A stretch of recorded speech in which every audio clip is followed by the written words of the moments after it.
안녕하세요, 나이프 리페어입니다. 이번 영상에서는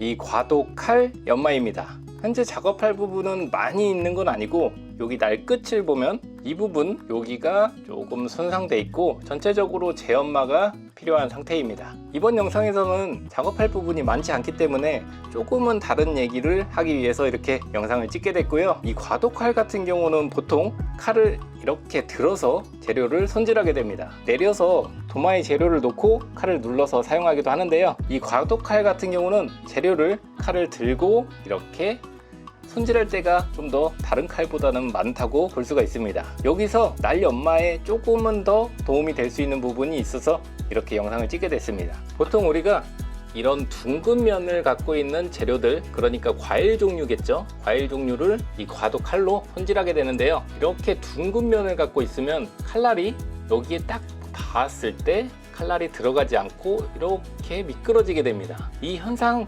조금은 더 줄일 수가 있고 조금 더 효과적으로 칼을 사용할 수 있는 방법을 연마를 통해서 조금 개선할 수 있게 알려드리도록 할게요. 과도칼에서 우리가 보통 양날로 연마할 때 5대5 비율을 기준으로 잡고 양날 연마를 하게 되는데요. 이렇게 칼을 들고 사용하는 빈도가 많을 때는 5대5 연마 비율보다는 조금은 오른손잡이용 또는 왼손잡이용으로 연마 방식을 바꿔서 연마하시는 게 조금 더 도움이 될 수 있습니다. 조금 더 이해하기 쉽도록 예시의 칼을 한번 준비해 보도록 하겠습니다. 예시용 칼은 바로 이 스티로폼 칼입니다. 지금은 연마를 하지 않은 상태고요. 이렇게 보면 아직 두꺼운 끝부분을 볼 수가 있습니다. 처음에는 이 중간 부분으로 5대5 연마처럼 연마를 해준 상태에서 사용하는 방법 어떻게 다른지 보여드리고, 그 다음에는 오른손잡이용 그렇게 한쪽으로 치우친 연마로 해서 보여줄게요. 이게 칼을 들고 사용했을 때 어떤 차이를 보이는지, 그리고 칼을 들고 사용했을 때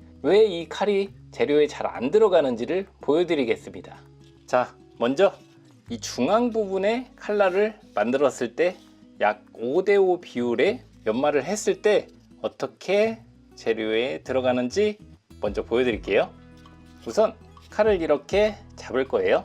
그리고 재료라고 생각하고 이 칼날이 이 위쪽에 이렇게 놨다고 봤을 때 지금 보면 내가 이렇게 재료를 썰려고 해도 칼날 중심이 지금 위에 떠 있는 걸 볼 수가 있어요. 그러니까 이만큼 칼을 올렸을 때 칼날이 재료에 딱 닿게 됩니다. 좀 더 멀리서 보면 이 정도 칼이 떠 있는 걸 볼 수가 있어요. 실제로 이만큼 칼날을 이렇게 닿게 올려줘야 이 재료를 이런 식으로 썰어낼 수가 있습니다.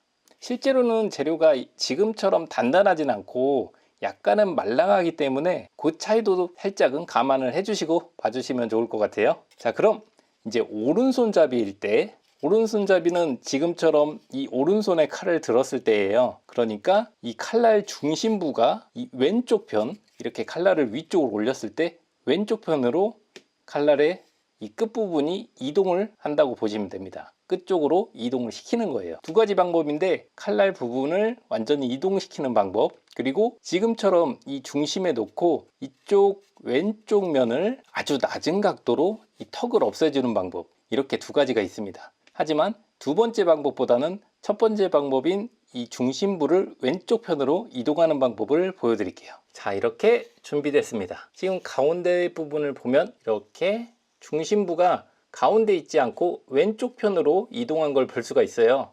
이 상태에서 다시 칼날을 이 재료에 올려 보겠습니다.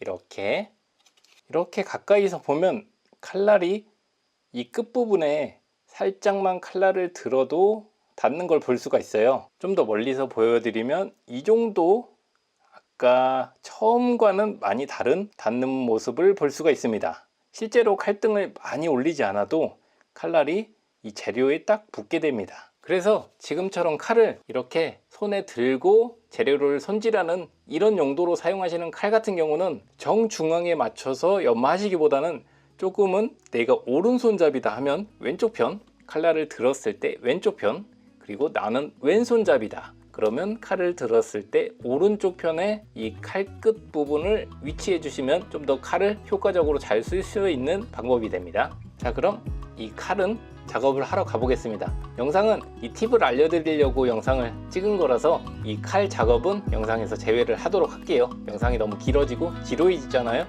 그래서 영상으로는 넣지 않겠습니다. 그럼 다음 영상에서 뵙겠습니다. 감사합니다.